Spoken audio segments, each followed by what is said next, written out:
मैं संदीप हंस deputy commissioner Moga अज Facebook ते लाइव तुहाडे रूबरू हो रहा हाँ। मोगा ज़िले की जे गल करिए तो 23 मार्च ਨੂੰ ਸਾਡੀ ਇਹ ਜਿਹੜੀ ਅਸੀਂ ਜੰਗ ਕੋਵਿਡ ਦੇ ਖਿਲਾਫ ਸ਼ੁਰੂ ਕੀਤੀ ਸੀ, ਜਦੋਂ ਸਟੇਟ ਵਿੱਚ ਕਰਫਿਊ ਇੰਪੋਜ਼ ਹੋਇਆ ਸੀਗਾ, ਬਾਕੀ ਪ੍ਰਦੇਸ਼ਾਂ ਵਿੱਚ ਲੋਕਡਾਊਨ ਹੋਇਆ ਸੀ ਤੇ ਇੱਕ ਬਹੁਤ ਹੀ ਇਨਵਿਜ਼ੀਬਲ ਔਰ ਅਨਸਰਟੇਨ ਤਰੀਕੇ ਨਾਲ ਸਾਨੂੰ ਇਸ ਪ੍ਰੋਬਲਮ ਨੂੰ ਨਜਿੱਠਣਾ ਪਿਆ ਸੀਗਾ, ਜਿਹਦੇ ਬਾਰੇ ਨਾ ਤਾਂ ਸਾਨੂੰ ਕੋਈ ਤਜਰਬਾ ਸੀ ਅਤੇ ਨਾ ਹੀ किसी किताब ਵਿੱਚ ਇਹਦੇ ਬਾਰੇ ਕੋਈ ਸੋਲੂਸ਼ਨ ਸੀ। ਸੋ ਹੌਲੀ ਹੌਲੀ ਇਸ ਵਾਇਰਸ ਦਾ ਜੋ ਸਾਨੂੰ ਐਕਸਪੀਰੀਅੰਸ ਹੋਇਆ, ਜੋ ਸਾਡੇ ਮੈਡੀਕਲ ਦੇ ਮਾਹਰ ਸੀ, ਜੋ ਉਹਨਾਂ ਵੱਲੋਂ ਇਨਪੁਟਸ ਆਈਆਂ, ਸਟੇਟ ਗਵਰਨਮੈਂਟ ਨੇ ਜੋ ਸਾਨੂੰ ਗਾਈਡਲਾਈਨਸ ਦਿੱਤੀਆਂ, ਮੈਡੀਕਲ ਐਜੂਕੇਸ਼ਨ ਔਰ ਹੈਲਥ ਡਿਪਾਰਟਮੈਂਟ ਨੇ ਜੋ ਸਾਨੂੰ ਗਾਈਡਲਾਈਨਸ ਦਿੱਤੀਆਂ, ਅਸੀਂ ਉਹਦੇ ਮੁਤਾਬਕ ਲੋਕਾਂ ਦੀ ਰਿਕੁਆਇਰਮੈਂਟ ਨੂੰ ਦੇਖਦੇ ਹੋਏ ਅਸੀਂ ਇਸ ਸਿਚੁਏਸ਼ਨ ਨੂੰ ਫੇਸ ਕੀਤਾ। ਕਈ ਸਾਰੇ ਆਰਡਰ ਕੀਤੇ, ਕਰਫਿਊ ਲਗਾਇਆ, ਲੋਕਾਂ ਦੀਆਂ ਪ੍ਰੋਬਲਮਸ ਆਈਆਂ ਕਿ ਸਾਨੂੰ ਰਾਸ਼ਨ, ਦਵਾਈਆਂ, ਮੈਡੀਕਲ ਸਰਵਿਸਿਜ਼ ਉਹਦੇ ਬਾਰੇ ਵੀ ਸਾਨੂੰ ਕਈ ਕੁਐਰੀਜ਼ ਆਉਂਦੀਆਂ ਸੀਗੀਆਂ ਵੀ ਕਰਫਿਊ ਦੇ ਲੱਗੇ ਹੋਏ ਅਸੀਂ ਕਿਵੇਂ ਇਹ ਸਾਰੀਆਂ ਸਹੂਲਤਾਂ ਪ੍ਰਾਪਤ ਕਰੀਏ। ਸੋ ਹੌਲੀ ਹੌਲੀ ਬਹੁਤ ਸਾਰੀ ਵਿਉਂਤਬੰਦੀ ਕਰਕੇ ਪੁਲਿਸ ਨਾਲ, ਕਿਉਂਕਿ ਪੁਲਿਸ ਨੇ ਇਨਫੋਰਸਮੈਂਟ ਕਰਨੀ ਹੁੰਦੀ ਹੈ, ਉਹਨਾਂ ਨਾਲ ਤਾਲਮੇਲ ਕਰਕੇ, ਐਸਐਸਪੀ ਸਾਹਿਬ ਨਾਲ ਤਾਲਮੇਲ ਕਰਕੇ ਅਸੀਂ ਇੱਦਾਂ ਦੇ ਆਰਡਰਸ ਪਾਸ ਕੀਤੇ ਜਿਹੜੇ ਪ੍ਰੈਕਟੀਕਲ ਰੂਪ ਵਿੱਚ ਅਸੀਂ ਇਨਫੋਰਸ ਵੀ ਕੀਤੇ। ਅਸੀਂ ਲੋਕਾਂ ਨੂੰ ਆਪਸ ਵਿੱਚ ਲੋਕਾਂ ਦੇ ਜਿਹੜੇ ਇਕੱਠ ਹੈ ਉਹਨਾਂ ਨੂੰ ਦੂਰ ਕੀਤਾ, ਲੋਕਾਂ ਨੂੰ ਘਰਾਂ ਵਿੱਚ ਜਿਹੜਾ ਰੱਖਿਆ, ਲੋਕਾਂ ਦੇ ਡੋਰ ਸਟੈਪਸ 'ਤੇ ਜਿਹੜੀਆਂ ਫੈਸਿਲਿਟੀਜ਼ ਦਿੱਤੀਆਂ। ਸੋ ਇਹ ਸਾਰਾ ਕਰਦੇ ਹੋਏ ਹੁਣ ਕਿਉਂਕਿ ਮਾਰਚ ਤੋਂ ਲੈ ਕੇ ਹੁਣ ਤੱਕ ਦਾ ਸਮਾਂ ਜਿਹੜਾ ਹੈਗਾ, ਇਹਦੇ ਵਿੱਚ ਅਸੀਂ ਬਹੁਤ ਸਾਰਾ ਐਕਸਪੀਰੀਅੰਸ ਗੇਨ ਕਰ ਲਿਆ। ਇਸ ਦੌਰਾਨ ਜੇ ਮੈਂ ਫਿਗਰਸ ਦੀ ਗੱਲ ਕਰਾਂ ਤੇ ਅੱਜ ਦੀ ਡੇਟ ਵਿੱਚ ਸਾਡੇ ਹੁਣ ਤੱਕ ਜਿਹੜੇ ਪੋਜ਼ਿਟਿਵ ਕੇਸਿਸ 157 ਸਾਡੇ ਕੋਲ ਆਏ ਮੋਗਾ ਜ਼ਿਲ੍ਹੇ ਵਿੱਚ, ਤੇ ਉਹਨਾਂ ਵਿੱਚ 4 ਡੈਥਸ ਹੋਈਆਂ। ਹਾਲਾਂਕਿ ਉਹ ਡੈਥਸ ਦਾ ਜੇ ਅਗਰ ਮੈਂ ਉਹਨਾਂ ਦਾ ਕਾਰਨ ਕਰਾਂ ਤੇ ਉਹ ਹੋਰ ਬੜੀਆਂ ਮੈਡੀਕਲ ਪ੍ਰੋਬਲਮਸ ਨਾਲ ਪੀੜਿਤ ਸੀਗੇ, ਲੇਕਿਨ ਜਦੋਂ ਉਹਨਾਂ ਦੇ ਟੈਸਟ ਕੀਤੇ ਗਏ ਤਾਂ ਕੋਵਾ ਪੋਜ਼ਿਟਿਵ ਵੀ ਆਏ। ਸੋ ਹੋ ਸਕਦਾ ਹੈ ਉਹ ਡੈਥਸ ਜਿਹੜੀਆਂ ਹੈਗੀਆਂ ਹੋਰ ਕਾਰਨਾਂ ਕਾਰਨ ਹੋਈਆਂ ਹੋਣਗੀਆਂ, ਲੇਕਿਨ ਜੇ ਮੈਂ ਅੱਜ ਦੀ ਰੇਟ ਦੀ ਗੱਲ ਕਰਦਾ ਤੇ ਅੱਜ ਦੀ ਰੇਟ 'ਚ ਐਕਟਿਵ ਕੇਸਿਸ ਜਿਹੜੇ ਸਾਡੇ ਇੱਥੇ 34 ਨੇ, 34 ਨੇ। ਇਹ ਤੋਂ ਇਲਾਵਾ ਅਸੀਂ ਇਸ ਸਮੇਂ ਦੌਰਾਨ ਅਸੀਂ ਆਪਣੇ ਆਪ ਨੂੰ, ਕਿਉਂਕਿ ਮੈਡੀਕਲ ਪ੍ਰੀਪੇਅਰਡਨੈਸ ਵੀ ਕਰਨੀ ਸੀਗੀ, ਅਸੀਂ ਜਿਹੜੀਆਂ ਲੈਵਲ 1 ਲੈਵਲ 2 ਫੈਸਿਲਿਟੀਜ਼ ਜਿੱਥੇ ਜਿਹੜੇ ਸਾਡੇ ਕੇਸਿਸ ਅਸੀਂ ਉਹਨਾਂ ਨੂੰ ਕੁਆਰੰਟਾਈਨ ਕਰਨਾ ਸੀ ਜਾਂ ਜਿੱਥੇ ਉਹਨਾਂ ਨੂੰ ਆਈਸੋਲੇਟ ਕਰਨਾ ਸੀ, ਅਸੀਂ ਉਸ ਦੌਰਾਨ ਅਸੀਂ ਇਹ ਵੀ ਸਾਰੀਆਂ ਫੈਸਿਲਿਟੀਜ਼ ਤਿਆਰ ਕੀਤੀਆਂ। ਉਹਨਾਂ ਨੂੰ ਉੱਥੇ ਮੈਡੀਕਲ ਹੈਲਥ ਔਰ ਜਿਹੜੀ ਵੀ ਪੈਰਾਮੈਡਿਕ ਸਟਾਫ, ਆਪਣੇ ਮੈਡੀਕਲ ਆਫਿਸਰਸ, ਉਹਨਾਂ ਨੂੰ ਵੀ ਉੱਥੇ ਡਿਪਲੋਏ ਕੀਤਾ।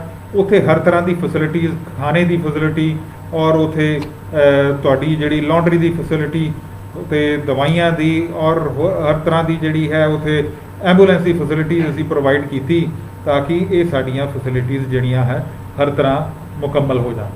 ਤੇ ਇਹ ਤੋਂ ਬਾਅਦ ਜੇ ਮੈਂ ਗੱਲ ਕਰਾਂ ਕਿ ਅਸੀਂ ਇਸ ਸਾਰੀ ਪ੍ਰੋਬਲਮ ਨੂੰ ਨਜਿੱਠਣ ਵਾਸਤੇ ਔਰ ਤਾਂ ਕਿ ਬਹੁਤ ਜ਼ਿਆਦਾ, ਕਿਉਂਕਿ ਇਹ ਬਹੁਤ ਜ਼ਿਆਦਾ ਕੰਟੇਜੀਅਸ ਹੈਗਾ ਵਾਇਰਸ, ਇਹ ਫੈਲੇ ਨਾ, ਅਸੀਂ ਜ਼ਿਆਦਾ ਫੋਕਸ ਅਸੀਂ ਇਸ ਗੱਲ 'ਤੇ ਰੱਖਿਆ ਕਿ ਲੋਕੀ ਜਿਹੜੇ ਹੈ ਉਹ ਸੋਸ਼ਲ ਡਿਸਟੈਂਸਿੰਗ ਔਰ ਮਾਸਕਿੰਗ ਮੇਨਟੇਨ ਕਰਕੇ ਰੱਖਣ ਔਰ ਬਹੁਤ ਜ਼ਿਆਦਾ ਸ਼ਹਿਰ ਵਿੱਚ ਇਕੱਠ ਨਾ ਹੋਵੇ।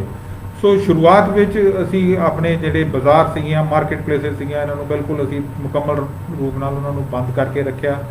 ਉੱਥੇ ਮੁਕੰਮਲ ਕਰਫਿਊ ਲਗਾਇਆ, ਲੋਕਾਂ ਦੀ ਮੂਵਮੈਂਟ ਬਹੁਤ ਰਿਸਟ੍ਰਿਕਟ ਕੀਤੀ। ਜ਼ਰੂਰੀ ਜਿਹੜੀਆਂ ਅਸੈਂਸ਼ੀਅਲ ਆਈਟਮ ਸੀ ਉਹਦੇ ਬਾਰੇ ਵੀ ਅਸੀਂ ਉਹਨਾਂ ਨੂੰ ਬਹੁਤ ਕੰਟਰੋਲ ਕਰਕੇ ਰੱਖਿਆ। ਸੋ ਇਹ ਸਾਰਾ ਕਰਦੇ ਹੋਏ ਸਾਨੂੰ ਬੜੇ ਸਾਰੇ ਆਰਡਰਸ ਵੀ ਕਰਨੇ ਪਏ। ਸਾਨੂੰ ਜਿਹੜੀਆਂ ਸਾਡੀਆਂ ਹੋਰ ਮੈਰਿਜ ਪੈਲੇਸ ਸੀ ਉਹਨਾਂ ਨੂੰ ਬੰਦ ਰੱਖਿਆ ਗਿਆ। ਉਸ ਤੋਂ ਬਾਅਦ ਫਿਰ ਜਿਵੇਂ ਜਿਵੇਂ ਗਵਰਨਮੈਂਟ ਨੇ ਥੋੜ੍ਹਾ ਬਹੁਤ ਰਿਲੀਫ ਦਿੱਤਾ, ਲਾਕਡਾਊਨ ਜਿਹੜਾ ਹੈਗਾ ਉਹ ਖੁੱਲ੍ਹਣ ਲੱਗ ਪਿਆ। ਸੋ ਉਹਦੇ ਮੁਤਾਬਕ ਆਰਡਰਸ ਵੀ ਅਸੀਂ ਕੀਤੇ ਹੈਗੇ, ਜਿਵੇਂ ਮੈਰਿਜ ਵਾਸਤੇ 30 ਬੰਦਿਆਂ ਦਾ ਇਕੱਠ ਹੈ ਜਾਂ ਹੋਰ ਕੋਈ ਜਿਵੇਂ ਕਿਸੇ ਦਾ ਕੋਈ ਸੰਸਕਾਰ ਜਾਂ ਭੋਗ ਹੈ, ਉੱਥੇ 20 ਬੰਦਿਆਂ ਦਾ ਇਕੱਠ ਹੈ। ਸੋ ਇੱਦਾਂ ਦੇ ਆਰਡਰਸ ਵੀ ਨਾਲ ਪਾਸ ਹੁੰਦੇ ਰਹੇ ਅਤੇ ਜਨਤਕ ਇਕੱਠਾਂ 'ਤੇ ਪੂਰਨ ਤੌਰ 'ਤੇ ਪਾਬੰਦੀ ਜਿਵੇਂ ਸਰਕਾਰ ਨੇ ਕਿਹਾ ਹੈਗਾ ਉਹ ਲਗਾ ਦਿੱਤੀ ਗਈ ਹੈ। ਕੋਈ ਵੀ ਜਥੇਬੰਦੀ ਜਿਹੜੀ ਹੈ ਉਹ ਕਿਸੇ ਤਰ੍ਹਾਂ ਦਾ ਕੋਈ ਮੁਜ਼ਾਹਰਾ ਜਾਂ ਕੋਈ ਧਰਨਾ ਨਹੀਂ ਦੇਣਗੇ, ਇਹਦੇ 'ਤੇ ਪੂਰਨ ਤੌਰ 'ਤੇ ਪਾਬੰਦੀ ਹੈ। ਤੋ ਇਹਦੇ ਤੋਂ ਇਲਾਵਾ ਜਿਹੜੇ ਏਸੀਜ਼ ਦੀ ਜਿਹੜੀ ਏਅਰ ਕੰਡੀਸ਼ਨਿੰਗ ਦੀ ਯੂਟੀਲਾਈਜੇਸ਼ਨ ਹੈ ਦਫ਼ਤਰਾਂ ਵਿੱਚ, ਹੋਰ ਵਰਕ ਪਲੇਸਿਸ 'ਤੇ, ਉਹਦੇ ਵਿੱਚ ਵੀ ਬੜਾ ਅਸੀਂ ਕਲੀਅਰ ਕੱਟ ਗਾਈਡਲਾਈਨਸ ਦਿੱਤੀਆਂ ਹੈਗੀਆਂ ਕਿ ਕਿੰਨਾ ਟੈਂਪਰੇਚਰ ਮੇਨਟੇਨ ਕਰਨਾ ਹੈਗਾ, ਕਿੰਨੀ ਹਿਊਮਿਡਿਟੀ ਮੇਨਟੇਨ ਕਰਨੀ ਹੈ, ਕਿਉਂਕਿ ਏਸੀ ਦੇ ਅੰਦਰ ਜੇਕਰ ਇਹ ਰਹਿ ਜਾਂਦਾ ਹੈ ਤੇ ਵਾਇਰਸ ਤੇ ਇਹਦੇ ਵਿੱਚ ਇਹ ਫੈਲਣ ਦਾ ਬੜਾ ਜ਼ਿਆਦਾ ਇਹਦਾ ਖਦਸ਼ਾ ਰਹਿੰਦਾ ਹੈ। ਸੋ ਇਹਦੇ ਨਾਲ ਜਿੱਥੇ ਕੋਵਿਡ ਨੇ ਇੱਕ ਸਾਡੇ ਵਾਸਤੇ ਇੱਕ ਬੜਾ ਵੱਡਾ ਚੈਲੰਜ ਬਣ ਕੇ ਆਇਆ ਹੈਗਾ, ਤੇ ਹੁਣ ਕਿਉਂਕਿ ਆਉਣ ਵਾਲਾ ਸਮਾਂ ਜਿਹੜਾ ਇਹ ਹੁਣ ਮੌਸਮ ਬਰਸਾਤਾਂ ਦਾ ਹੈਗਾ, ਸੋ ਇਹਦੇ ਵਿੱਚ ਹੋਰ ਜਿਹੜੀਆਂ ਤੁਹਾਡੀਆਂ ਵੈਕਟਰ ਬੋਰਨ ਡਿਜ਼ੀਜ਼ਜ਼ ਹੁੰਦੀਆਂ ਹੈਗੀਆਂ ਇਹਨਾਂ ਨੂੰ ਵੀ ਚੈੱਕ ਕਰਨ ਵਾਸਤੇ ਸਾਡਾ ਡਿਪਾਰਟਮੈਂਟ ਆਫ ਲੋਕਲ ਬਾਡੀਜ਼ ਆਪਣਾ ਸ਼ਹਿਰਾਂ ਵਿੱਚ ਔਰ department of rural development and panchayat ਪਿੰਡਾਂ ਵਿੱਚ ਇਹਨਾਂ ਨੂੰ ਵੀ ਇਸ ਮਹਿਕਮੇ ਦੇ ਅਫਸਰਾਂ ਨੂੰ, ਇਸ ਮਹਿਕਮੇ ਦੇ ਜਿਹੜੇ ਹੋਰ ਆਫੀਸ਼ੀਅਲਸ ਨੇ ਉਹਨਾਂ ਨੂੰ ਅਸੀਂ ਗਾਈਡਲਾਈਨਸ ਦੇ ਦਿੱਤੀਆਂ ਵੀ ਤੁਸੀਂ ਸੈਨੀਟੇਸ਼ਨ ਨੂੰ ਲੈ ਕੇ, ਸਾਫ਼ ਸਫਾਈ ਨੂੰ ਲੈ ਕੇ, ਵਾਟਰ ਲੌਗਿੰਗ ਨੂੰ ਲੈ ਕੇ ਜੋ ਬੰਦੋਬਸਤ ਕਰਨੇ ਹੈ ਉਹ ਵੀ ਬੰਦੋਬਸਤ ਕਰ ਦਿੱਤੇ।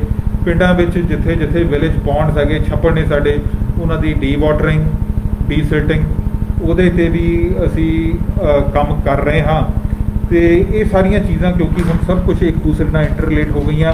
ਹਾਲੇ ਤੱਕ ਜਿਹੜੇ ਐਜੂਕੇਸ਼ਨਲ ਇੰਸਟੀਟਿਊਸ਼ਨਸ ਹਨ ਜਾਂ ਜਿਹੜੇ ਆਇਲ ਸੈਂਟਰ ਨੇ ਉੱਥੇ ਕਿਉਂਕਿ ਵੱਡੀ ਗਿਣਤੀ ਵਿੱਚ ਸਟੂਡੈਂਟਸ ਇਕੱਠੇ ਹੋ ਜਾਂਦੇ ਹੈ, ਇਹਦੇ 'ਤੇ ਹਜੇ ਪੂਰਨ ਤੌਰ 'ਤੇ ਸਰਕਾਰ ਵੱਲੋਂ ਮਨਾਹੀ ਹੈ।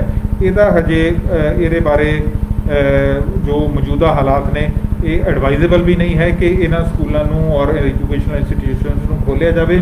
ਇਹ ਤੋਂ ਇਲਾਵਾ ਜਿੱਥੇ ਜਿਵੇਂ ਜਿਮਨੇਜ਼ੀਅਮ ਹੋ ਗਏ, ਸਿਨੇਮਾ ਘਰ ਹੋ ਗਏ, ਸਵਿਮਿੰਗ ਪੂਲ ਹੋ ਗਏ, ਜਿੱਥੇ ਲੋਕਾਂ ਦਾ ਆਪਸ ਵਿੱਚ ਫਾਸਲਾ ਜਿਹੜਾ ਹੈ ਘਟ ਜਾਂਦਾ ਹੈਗਾ, ਉਹਨਾਂ ਥਾਵਾਂ 'ਤੇ ਵੀ, ਜਨਤਕ ਥਾਵਾਂ 'ਤੇ ਵੀ ਪੂਰਨ ਤੌਰ 'ਤੇ ਮਨਾਹੀ ਹੈ। ਇਹਦੇ ਵਿੱਚ ਨਾਲ ਅਸੀਂ ਕੁਝ ਮਸ਼ਵਰੇ, ਕੁਝ ਗਾਈਡਲਾਈਨਸ ਜੋ ਹੈਲਥ ਡਿਪਾਰਟਮੈਂਟ ਦੀਆਂ ਹੈ ਉਹ ਵੀ ਅਸੀਂ ਨਾਲ ਦਿੰਦੇ ਰਹਿੰਦੇ ਹਾਂ। ਜਿਵੇਂ ਕਿ ਜਿਹੜੇ ਬਜ਼ੁਰਗ ਜਿਹੜੇ ਲੰਬੇ ਸਮੇਂ ਤੋਂ ਬਿਮਾਰ ਹਨ, ਜਿਨ੍ਹਾਂ ਦੀ ਉਮਰ 65 ਸਾਲ ਤੋਂ ਜ਼ਿਆਦਾ ਹੈ, ਜਿਹੜੀਆਂ ਗਰਭਵਤੀ ਔਰਤਾਂ ਹਨ ਔਰ 10 ਸਾਲ ਤੋਂ ਘੱਟ ਜਿਹੜੇ ਬੱਚੇ ਹਨ, ਇਹਨਾਂ ਨੂੰ ਕੋਵਿਡ ਤੋਂ ਬਚ ਕੇ ਰਹਿਣਾ ਇਹ ਬੜਾ ਜ਼ਰੂਰੀ ਹੈ। ਇਹ ਜਿਹੜੀਆਂ ਮੈਂ ਤੁਹਾਨੂੰ ਦੱਸੀਆਂ ਇਹ ਕੈਟੇਗਰੀਜ਼, ਇਹ ਲੋਕ ਜਨਤਕ ਥਾਵਾਂ 'ਤੇ ਘੱਟ ਤੋਂ ਘੱਟ ਜ਼ਰੂਰਤ ਪੈਣ 'ਤੇ ਹੀ ਬਾਹਰ ਜਾਣ, ਬੇਵਜ੍ਹਾ ਬਾਹਰ ਨਾ ਜਾਣ, ਆਪਣੇ ਆਪ ਨੂੰ ਘਰ ਦੀ ਚਾਰਦੀਵਾਰੀ ਵਿੱਚ ਰੱਖਣ, ਆਪਣੇ ਆਪ ਨੂੰ ਬਚਾ ਕੇ ਰੱਖਣ, ਕਿਉਂਕਿ ਇਹ ਜਿਹੜੇ ਹੈਗੇ ਇਹ ਬਹੁਤ ਵਲਨਰੇਬਲ ਕੈਟੇਗਰੀਜ਼ ਹੈਗੀਆਂ। ਇਹਨਾਂ ਨੂੰ ਕੋਵਿਡ ਬਹੁਤ ਛੇਤੀ ਜਿਹੜਾ ਹੈ ਅਟੈਕ ਕਰਦਾ ਹੈਗਾ, ਕਿਉਂਕਿ ਇਹਨਾਂ ਦੀ ਮੈਡੀਕਲ ਕੰਡੀਸ਼ਨ ਇਹਨਾਂ ਦੀ ਇੱਦਾਂ ਦੀ ਹੁੰਦੀ। ਇਹਦੇ ਤੋਂ ਇਲਾਵਾ ਧਾਰਮਿਕ ਸਥਾਨਾਂ 'ਤੇ ਸਵੇਰ 5 ਵਜੇ ਤੋਂ ਲੈ ਕੇ ਸ਼ਾਮੀ 8 ਵਜੇ ਤੱਕ ਹੈ, ਉੱਥੇ ਵੀ ਜਿਹੜੀ ਕਿਤੇ ਗੈਦਰਿੰਗ ਜਿਹੜੀ ਹੈ ਉਹ 20 ਬੰਦਿਆਂ ਤੋਂ ਵੱਧ ਅਲਾਉਡ ਨਹੀਂ ਹੈ। ਸੋ ਇਹਦੇ 'ਤੇ ਵੀ ਪਬਲਿਕ ਜਿਹੜੀ ਹੈ ਇਸ ਗੱਲ 'ਤੇ ਪਹਿਰਾ ਦੇਵੇ, ਇਸ ਗੱਲ ਨੂੰ ਫੋਲੋ ਕਰੇ, ਕਿਉਂਕਿ ਬਚਾਅ ਵਿੱਚ ਹੀ ਬਚਾਅ ਹੈ। ਅਤੇ ਇਹਦੇ ਨਾਲ ਅਸੀਂ ਇਸ ਕੋਵਿਡ ਦੇ ਚੱਲਦੇ ਹੋਏ ਟੈਕਨੋਲੋਜੀ ਦਾ ਵੀ ਅਸੀਂ ਬੜਾ ਪੂਰਾ ਪ੍ਰਯੋਗ ਕੀਤਾ, ਬੜਾ ਉਹਨੂੰ ਸਾਨੂੰ ਬਹੁਤ ਉਹਦੀ ਹੈਲਪ ਹੋਈ ਹੈ। ਸਰਕਾਰ ਵੱਲੋਂ ਕੋਵਾ ਐਪ ਜਿਹੜੀ ਹੈ, ਕੋਵਾ ਐਪ ਬਣਾ ਕੇ ਦਿੱਤੀ ਗਈ ਹੈ। ਕੋਵਾ ਐਪ ਦੇ ਨਾਲ ਜੇਕਰ ਤੁਸੀਂ ਆਪਣਾ ਪਾਸ ਜਨਰੇਟ ਕਰਨਾ ਹੈਗਾ ਤੇ ਤੁਸੀਂ ਉਹਦੇ ਵਿੱਚ ਪ੍ਰੋਵੀਜ਼ਨ ਹੈ, ਤੁਸੀਂ ਸੈਲਫ ਜਨਰੇਟਿੰਗ ਪਾਸ ਉਹਦੇ ਵਿੱਚੋਂ ਨਿਕਲ ਆਉਂਦਾ। ਤੁਸੀਂ ਕਿਤੇ ਇੱਕ ਜ਼ਿਲ੍ਹੇ ਤੋਂ, ਡਿਸਟ੍ਰਿਕਟ ਤੋਂ ਦੂਸਰੇ ਡਿਸਟ੍ਰਿਕਟ 'ਚ ਜਾਣਾ ਹੈਗਾ ਜਾਂ ਕਿਤੇ ਬਾਹਰ ਜਾਣਾ ਹੈ, ਸਟੇਟ ਤੋਂ ਬਾਹਰ ਜਾਣਾ, ਉਹਦੇ ਵਿੱਚ ਫੈਸਿਲਿਟੀ ਹੈ, ਉਹਦੇ ਵਿੱਚ ਇੱਕ ਲਿੰਕ ਹੈਗਾ, ਤੁਸੀਂ ਕੋਵਾ ਐਪ ਵੀ ਉਹ ਤੋਂ ਕਰ ਸਕਦੇ ਹੈ। ਔਰ ਇਹਦੇ ਨਾਲ ਜਿਹੜਾ ਇਸ ਕੋਵਿਡ ਦੀ ਲੜਾਈ ਦੇ ਦੌਰਾਨ ਜੋ ਅਸੀਂ ਆਪਣੇ ਆਪ ਨੂੰ ਇੱਕ ਜਿੱਤ ਪ੍ਰਾਪਤ ਕੀਤੀ ਹੈ ਸਟੇਟ ਪੱਧਰ 'ਤੇ, ਕਿਉਂਕਿ ਪੰਜਾਬ ਸਟੇਟ ਦੀ ਅੱਛੀ ਕਾਰਗੁਜ਼ਾਰੀ ਦੀ ਤਾਰੀਫ ਪ੍ਰਾਈਮ ਮਿਨਿਸਟਰ ਸਾਹਿਬ ਨੇ ਵੀ ਕੀਤੀ ਹੈ ਕਿ ਪੰਜਾਬ ਨੇ ਜੋ ਮਾਡਲ ਅਪਣਾਇਆ ਹੈ ਔਰ ਜੋ ਮਾਡਲ ਫੋਲੋ ਕੀਤਾ ਹੈਗਾ ਉਹ ਬੈਸਟ ਹੈ ਕੰਟਰੀ 'ਚ। ਸੋ ਉਹਦੇ ਵਿੱਚ ਇਸ ਆਪਣੇ ਜਿਹੜੀਆਂ ਇਹ ਪ੍ਰਾਪਤੀ ਨੂੰ ਲੈ ਕੇ ਗਵਰਨਮੈਂਟ ਵੱਲੋਂ ਮਿਸ਼ਨ ਫਤਿਹ ਜਿਹੜਾ ਇਹ ਲਾਂਚ ਕੀਤਾ ਗਿਆ ਹੈ। ਸੋ ਮਿਸ਼ਨ ਫਤਿਹ ਦੇ ਵਿੱਚ ਕੋਵਾ ਐਪ ਦੇ ਵਿੱਚ ਇੱਕ ਲਿੰਕ ਹੈ, ਤੁਸੀਂ ਮਿਸ਼ਨ ਫਤਿਹ 'ਤੇ ਜਾ ਕੇ ਜੋ ਵੀ ਕੋਈ ਆਪਣੀ ਐਕਟੀਵਿਟੀ ਹੈਗੀ ਹੈ ਉਹਨੂੰ ਆਪਾਂ ਉਹਦੇ ਵਿੱਚ ਆਪਾਂ ਉਹਨੂੰ ਅਪਲੋਡ ਕਰ ਸਕਦੇ ਹੈਗੇ। सो मिशन फतेह का हिस्सा बनो और जिला प्रशासन का और सरकार का सहयोग दो। अपने आप नू एक जिवें बाकी सारे साडे महकमिਆਂ ਦੇ फ्रंटलाइन वर्कर है तो पब्लिक भी जिहड़ी है वो ये सारी गाइडलाइंस नू फॉलो करे और खुद ही नहीं ਜਿਹੜੇ ਆਪਣੇ ਰਿਸ਼ਤੇਦਾਰ ਦੋਸਤ ਮਿੱਤਰ ਹੋਰ ਜਿਹੜੇ ਸਮਾਜਿਕ ਤੌਰ ਤੇ ਆਪਾਂ ਜਿਨ੍ਹਾਂ ਦੇ ਸੰਪਰਕ ਚਾਹੁੰਦੇ ਹੈ ਉਹਨਾਂ ਨੂੰ ਵੀ ਇਸ ਲੜਾਈ ਦਾ ਹਿੱਸਾ ਬਣਾਈਏ। ਇਹ ਲੜਾਈ ਜਿਹੜੀ ਹੈ ਇਹ ਇਕੱਲੇ ਨਹੀਂ ਲੜੀ ਜਾ ਸਕਦੀ, ਇਹਦੇ ਵਿੱਚ ਸਾਰਿਆਂ ਦਾ ਸਹਿਯੋਗ ਜਿਹੜਾ ਹੈ ਉਹ ਬਹੁਤ ਜ਼ਰੂਰੀ ਹੈ।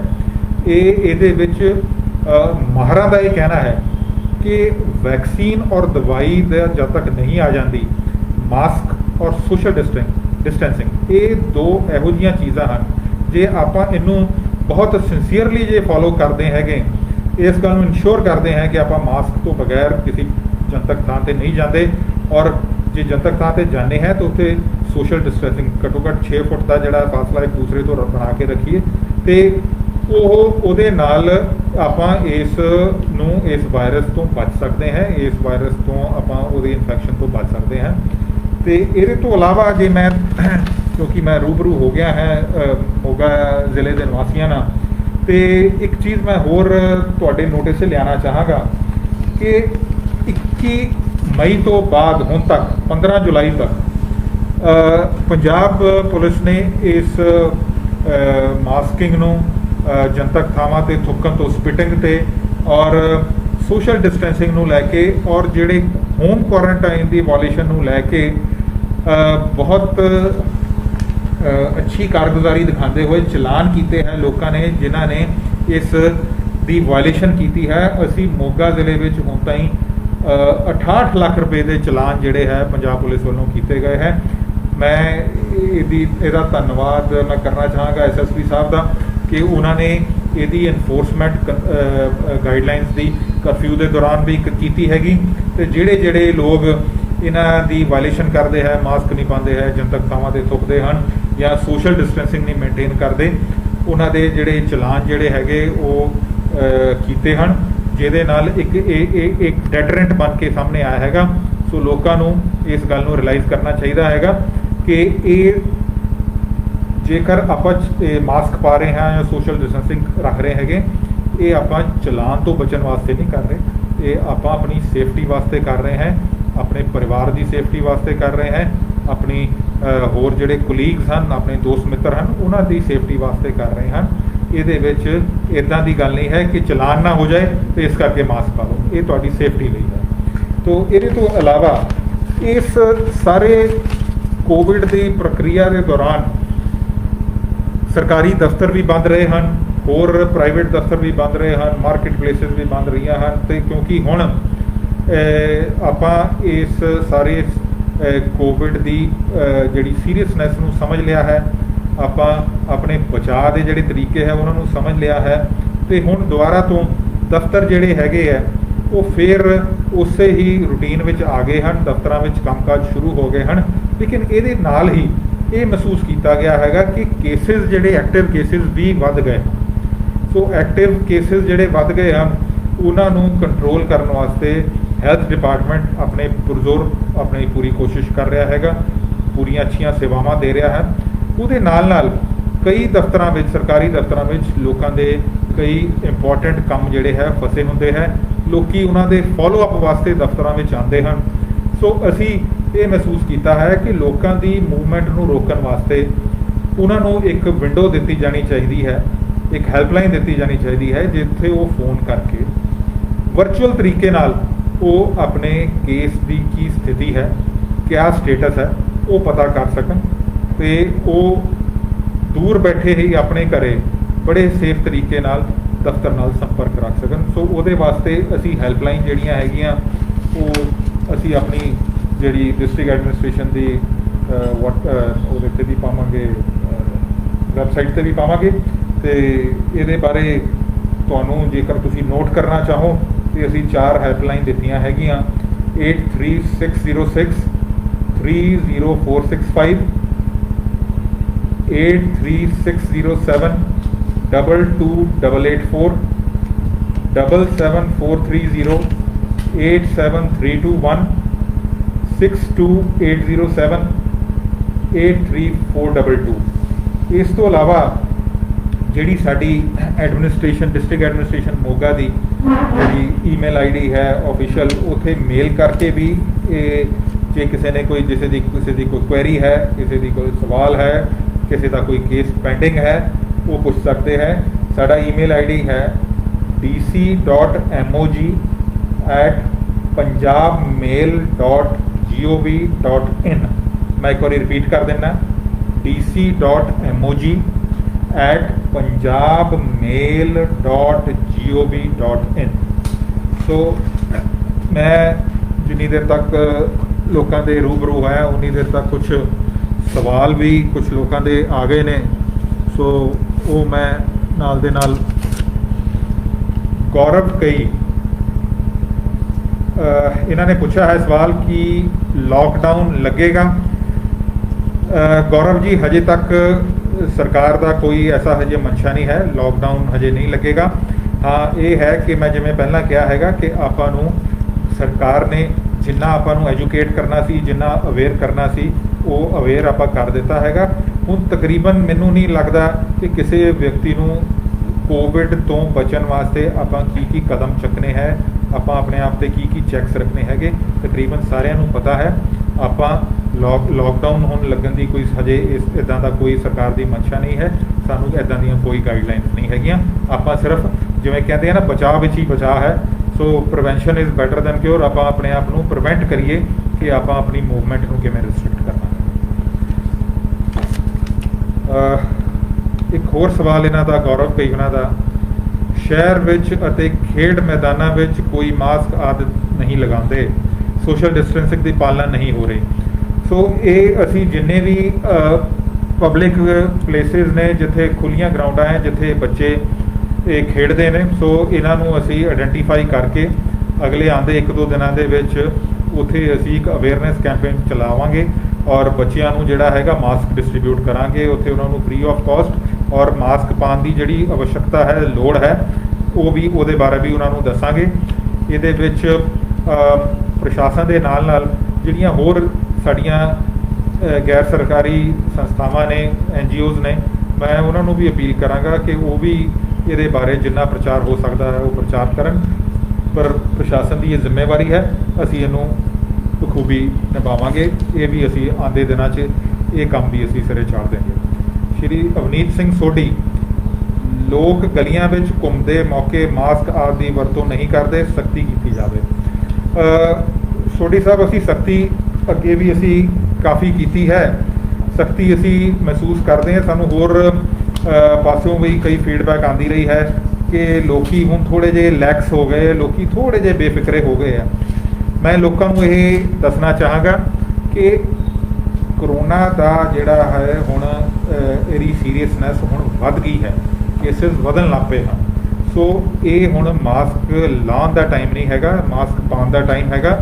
असी फिर भी इनू जिहड़ी एनफोर्समेंट है इनू अपना पुलिस के राही पुलिस के नाल और असी सिविल ऑफिसर्स नूं भी नाल ला के असी टीमां बना के एनफोर्समेंट जिहड़ी है इनू होर असी वधा देंगे। श्री बब्बू अरोड़ा, पिंडां विच दुकानां बंद ना करवाओ, लोकां नूं तंगी हुंदी है। जो टाइम शहरां विच है दुकानां खोलण दा, उही पिंडां विच है। सो कोई पिंडां विच कोई वखरा टाइम नहीं है। जो समय शहरां वास्ते मुकर्रर किया गया है वही पिंडां वास्ते मुकर्रर किया गया हैगा। सो अदरवाइज कोई दुकानां बंद कराने का इहो जिहा कोई अजे प्लान कोई मनसूबा नहीं है पिंडां विच। श्री अवनीत सिंह सोढी, इन्हां दा सवाल है कि तुहानूं रिक्वेस्ट की सी परसों मैमोरेंडम राहीं कि आयल्स अते कोचिंग सेंटर खोले जाण कुछ रिस्ट्रिक्शनस के नाल, सानू दसो कि तुसी कदों अलाउ करोगे। मैं जिवें तुहानूं पहलां दस्सिया कि एजुकेशनल इंस्टीट्यूशनस जिथे स्टूडेंट्स का बड़ी वड्डी मात्रा च फुटफॉल होंदा है, सो उहदे बारे पंजाब सरकार की भारत सरकार भी हजे जिहड़ा है उहदे बारे उन्होंने यह सोचा है कि एजुकेशनल इंस्टीट्यूशनस नहीं खोले जाएंगे। ਜਿਹੜੇ ਆਇਲ ਸੈਂਟਰ ਦੇ ਜਿਹੜੇ ਇਹਨਾਂ ਦੇ ਆਇਲਟਸ ਦੇ ਐਗਜ਼ਾਮ ਹੈਗੇ ਉਹਦੇ ਬਾਰੇ ਗਵਰਨਮੈਂਟ ਦੀ ਜ਼ਰੂਰ ਚਿੱਠੀ ਆਈ ਹੈ ਕਿ ਜਿੱਥੇ ਮੈਰਿਜ ਪੈਲੇਸਿਸ ਵੱਡੇ ਮੈਰਿਜ ਪੈਲੇਸਿਸ ਹੈ ਉੱਥੇ ਸੋਸ਼ਲ ਡਿਸਟੈਂਸਿੰਗ ਰੱਖ ਕੇ ਜਿਹੜਾ ਆਇਲਟਸ ਦਾ ਐਗਜ਼ਾਮ ਹੈ ਉਹ ਜ਼ਰੂਰ ਕੰਡਕਟ ਕਰਨ ਜਾ ਰਹੇ ਹਨ।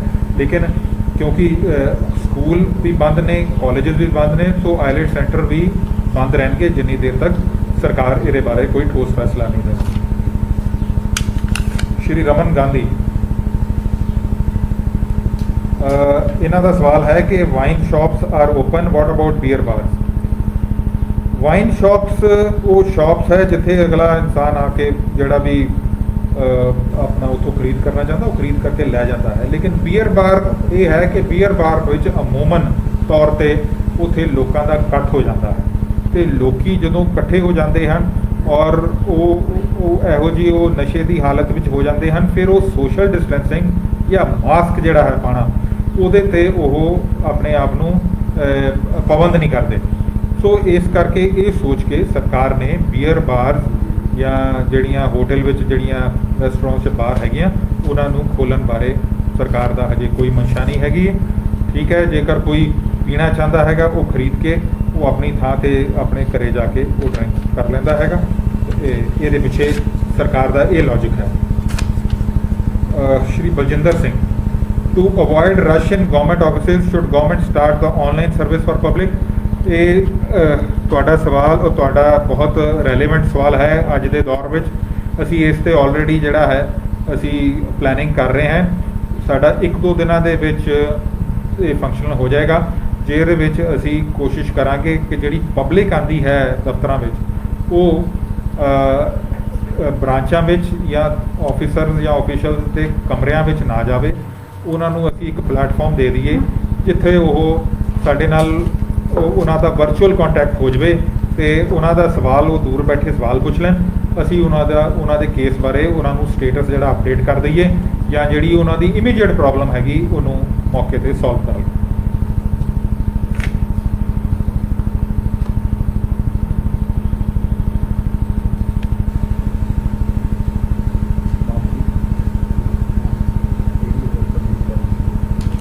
ਸ਼੍ਰੀ ਪੰਦੀਪਾਲ ਮਿੰਕੂ, ਸ਼ਾਪਸ ਕਲੋਜ਼ ਕਰਨ 'ਤੇ ਅੱਧਾ ਘੰਟਾ ਲੱਗ ਜਾਂਦਾ। ਪੁਲਿਸ ਨੂੰ ਕਹੋ ਕਿ ਸ਼ਾਪਕੀਪਰਸ ਨੂੰ 8:30 ਵਜੇ ਤੱਕ ਕੋਆਪਰੇਟ ਕਰਨ ਅਤੇ ਅੱਧਾ ਘੰਟਾ ਲੇਟ ਹੋਣ 'ਤੇ FIR ਨਾ ਕੀਤੀ ਜਾਵੇ। ਦੇਖੋ ਪੰਦੀਪ ਜੀ, ਸ਼ਾਪਸ ਜੇ ਬੰਦ ਕਰਨ ਨੂੰ ਅੱਧਾ ਘੰਟਾ ਲੱਗਦਾ ਹੈ ਤਾਂ ਫਿਰ ਅੱਧਾ ਘੰਟਾ ਪਹਿਲਾਂ ਬੰਦ ਕਰਨਾ ਸ਼ੁਰੂ ਕਰ ਦਿਓ। ਇਹ ਜਿਹੜੀ ਟਾਈਮਿੰਗ ਹੈ ਇਹ ਅਸੀਂ ਫਿਕਸ ਕੀਤੀ ਹੋਈ ਹੈ, ਇਹਦੇ ਵਿੱਚ ਕੋਈ ਤਬਦੀਲੀ ਨਹੀਂ ਹੋ ਸਕਦੀ। ਇਹ ਤਾਂ ਆਪਾਂ ਨੂੰ ਪਲੈਨਿੰਗ ਕਰਨੀ ਪਏਗੀ ਵੀ ਜੇ ਸ਼ਾਪਸ ਦਾ ਟਾਈਮ ਜੇ 8 ਵਜੇ ਦਾ ਹੈਗਾ ਤਾਂ ਤੁਸੀਂ 7:30 ਵਜੇ ਬੰਦ ਕਰਨਾ ਸ਼ੁਰੂ ਕਰ ਦਿਓ ਤਾਂ ਕਿ 8 ਵਜੇ ਤੱਕ ਤੁਸੀਂ ਰਵਾਨਾ ਹੋ ਜਾਓ। ਸ਼੍ਰੀ ਰਾਜਵੀਰ ਸਿੰਘ ਸੰਧੂ, ਪਰਿਵਾਰ ਦੇ ਘਰ ਜਾਂ 4 ਜਾਂ 5 ਮੈਂਬਰਾਂ ਵਾਲੇ ਵਾਹਨਾਂ ਦੇ ਚਲਾਨ ਨਾ ਕੱਟੇ ਜਾਣ ਜੇਕਰ ਉਹਨਾਂ ਦੇ ਬਾਕੀ ਹਦਾਇਤਾਂ ਦੀ ਪਾਲਣਾ ਕੀਤੀ ਹੋਵੇ। ਦੇਖੋ ਜਿਹੜੇ ਨੋਰਮਸ ਹੈ ਉਹਨੂੰ ਜੇ ਆਪਾਂ ਫੋਲੋ ਨਹੀਂ ਕਰਾਂਗੇ ਤੇ ਉਹਦੇ ਵਿੱਚ ਆਪਣਾ ਨੁਕਸਾਨ ਜ਼ਿਆਦਾ ਹੈ। ਮੈਂ ਜਿਵੇਂ ਤੁਹਾਨੂੰ ਪਹਿਲਾਂ ਕਿਹਾ ਵੀ ਜਿਹੜੇ ਵੀ ਨੋਰਮਸ ਹੈ ਸੋਸ਼ਲ ਡਿਸਟੈਂਸਿੰਗ ਦੇ ਔਰ ਮਾਸਕਿੰਗ ਦੇ ਉਹ ਆਪਾਂ ਫੋਲੋ ਚਲਾਨ ਤੋਂ ਬਚਣ ਵਾਸਤੇ ਨਹੀਂ ਕਰ ਰਹੇ, ਉਹ ਆਪਾਂ ਕਰੋਨਾ ਤੋਂ ਬਚਣ ਵਾਸਤੇ ਕਰ ਰਹੇ। ਸੋ ਕਰੋਨਾ ਤੋਂ ਬਚੀਏ ਆਪਾਂ। ਚਲਾਨ ਜਿਹੜਾ ਹੈਗਾ ਚਲਾਨ ਤਾਂ ਫਿਰ ਪੈਸੇ ਦੇ ਕੇ ਲਵਾਂਗੇ ਆਪਾਂ, ਲੇਕਿਨ ਕਰੋਨਾ ਜਿਹੜਾ ਹੈਗਾ ਜੇਕਰ ਕਿਸੇ ਲਈ ਘਾਤਕ ਸਾਬਿਤ ਹੋ ਗਿਆ ਤੇ ਉਹ ਬੜਾ ਮੁਸ਼ਕਲ ਹੋਏਗਾ। ਸ਼੍ਰੀ ਦਲੀਪ ਕੁਮਾਰ, ਬਸਤੀਆਂ ਵਿੱਚ ਲੋਕ ਇਕੱਠ ਬਣਾ ਕੇ ਘੁੰਮਦੇ ਹਨ, ਕਾਰਵਾਈ ਕਰੋ। ਠੀਕ ਹੈ ਦਲੀਪ ਜੀ, ਤੁਹਾਡਾ ਪੁਆਇੰਟ ਅਸੀਂ ਨੋਟ ਕਰ ਲਿਆ ਹੈ। ਜਿੱਥੇ ਕਿਤੇ ਬਸਤੀਆਂ ਵਿੱਚ ਇਹ ਸੋਸ਼ਲ ਡਿਸਟੈਂਸਿੰਗ ਫੋਲੋ ਨਹੀਂ ਹੋ ਰਹੀ, ਅਸੀਂ ਆਪਣੀ ਐਨਫੋਰਸਮੈਂਟ ਰਾਹੀਂ ਉਹਨਾਂ ਨੂੰ ਉੱਥੇ ਆਇਡੈਂਟੀਫਾਈ ਵੀ ਕਰਾਂਗੇ। ਇਹਦੇ ਵਿੱਚ ਮੈਂ ਹੋਰ ਦੱਸਣਾ ਚਾਹਾਂਗਾ ਕਿ ਪਿੱਛੇ ਜੇ ਕਾਫੀ ਸਾਰੇ ਪਰਚੇ ਵੀ ਹੋਏ ਹੈਗੇ ਧਾਰਾ 188 ਦੇ ਔਰ ਧਾਰਾ 51 ਹੈ ਡਿਜ਼ਾਸਟਰ ਮੈਨੇਜਮੈਂਟ ਐਕਟ ਦੀ।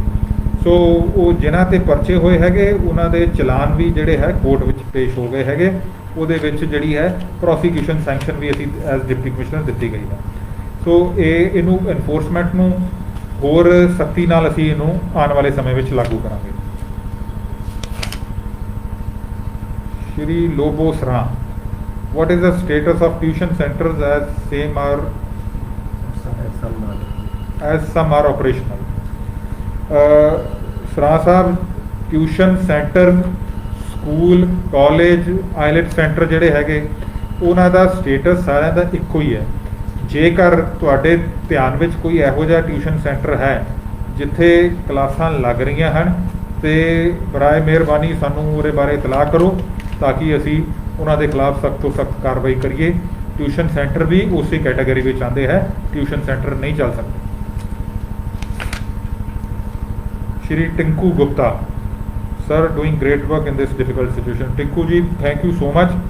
मैं और मेरी टीम ਨੂੰ ਇੱਦਾਂ ਦੀ ਜੇ ਸਾਨੂੰ ਇੱਦਾਂ ਦੀ ਮੋਟੀਵੇਸ਼ਨ ਮਿਲਦੀ ਰਹੇਗੀ ਤੇ ਅਸੀਂ ਹੋਰ ਲਗਨ ਨਾਲ, ਹੋਰ ਜ਼ੀਲ ਨਾਲ, ਹੋਰ ਐਂਥੂਜ਼ੀਆਜ਼ਮ ਨਾਲ ਕੰਮ ਕਰਦੇ ਰਹਾਂਗੇ। ਮੈਂ ਇੱਥੇ ਇਸ ਤੋਂ ਅਖੀਰ ਵਿੱਚ ਮੋਗਾ ਵਾਸੀਆਂ ਨੂੰ ਇਹ ਕਹਿਣਾ ਚਾਹੁੰਦਾ ਕਿ ਅਸੀਂ ਸਾਰਿਆਂ ਦੀ ਸੁਰੱਖਿਆ ਵਾਸਤੇ ਜੇਕਰ सख्ती भी की है तो सारे की सुरक्षा वास्ते की है। अगर चलानिंग भी हो रही है, अगर परचे भी दर्ज हो रहे वो सारे की सुरक्षा वास्ते हो रहे हैं। ये माहरां दा ये कहना है कि ये आने वाला जिहड़ा अपना कुछ समा हैगा, ये जुलाई और अगस्त महीना मिड अगस्त तक ये करोना इस समय विच जोर पकड़ेगा तो केसिस भी वधणगे। जेकर आपां सारे ही इकट्ठे होके एक टीम बना के कुछ तो आप दूसरों के उत्ते चैक रखिए, कुछ आप जिहड़ा है अपना एक सैल्फ इंपोज्ड अपने आप से भी चैक रखिए तो आप इस लड़ाई च जित हासिल करांगे। मैनू इस गल का पूरा भरोसा है। सो इन्ना कहता होया मैं तुहाडे सारिਆਂ ਦਾ मैं बहुत धन्नवादी हाँ और असी हर बुधवार शाम 7 बजे तुहाडे नाल इदां फेसबुक ते लाइव होवांगे, तुहाडे रूबरू होवांगे। ਤੁਹਾਡੀਆਂ ਜਿਹੜੀਆਂ ਫੀਡਬੈਕਸ ਹੈਗੀਆਂ ਅਸੀਂ ਉਹਦੇ ਤੋਂ ਵੀ ਬਹੁਤ ਕੁਝ ਸਿੱਖਾਂਗੇ, ਉਹਨਾਂ ਨੂੰ ਇੰਪਲੀਮੈਂਟ ਵੀ ਕਰਾਂਗੇ ਤਾਂ ਕਿ ਇੱਕ ਬੜੀ ਅੱਛਾ ਤਰੀਕੇ ਨਾਲ ਸਾਫ਼ ਸੁਥਰਾ ਪ੍ਰਸ਼ਾਸਨ ਦੇ ਨਾਲ ਅਸੀਂ ਕਾਰਗੁਜ਼ਾਰੀ ਨਾਲ ਆਪਣੀ ਕੋਵਿਡ ਨੂੰ ਹਰ ਤਰੀਕੇ ਨਾਲ ਅਸੀਂ ਕੰਟਰੋਲ ਕਰ ਲਈਏ। ਜਿਹੜੀਆਂ ਸਾਡੀਆਂ ਬਹੁਤ ਬਹੁਮੂਲੀ ਜਾਨਾਂ ਹਨ ਉਹਨਾਂ ਨੂੰ ਅਸੀਂ ਬਚਾ ਸਕੀਏ, ਲੋਕਾਂ ਨੂੰ ਅਸੀਂ ਇਸ ਕੋਵਿਡ ਦੇ ਦਲਦਲ ਚੋਂ ਬਾਹਰ ਕੱਢ ਸਕੀਏ और ताकि ये कोविड जदों ये ख़त्म हो जाए तो अपनी जिंदगी पहलां दी तरह जिहड़ी है वो नॉर्मल हो जाए। इन्ना कहंदा होया मैं तुहाडे सारिਆਂ ਦਾ धन्नवादी। एक होर सानू क्वेरी आई है कि जिहड़े हैल्पलाइन नंबर है वो मैं दोबारा एक बारी रिपीट करदा। सो मैं पढ़ रहा है जी, साढ़े 4 जिहड़ी हैल्पलाइन नंबर हैगे ने 8360630465 8360722884 77430 87321 62807 83422 और जिहड़ा साडा ईमेल आईडी है वो dc.mog@punjabmail.gov.in। तो इन्ना कहंदा होया मैं तुहाडे सारिਆਂ ਤੋਂ मैं विदा लेना हाँ। तुहानूं सारिਆਂ ਨੂੰ प्यार बड़ी सत श्री अकाल। Thank you so much.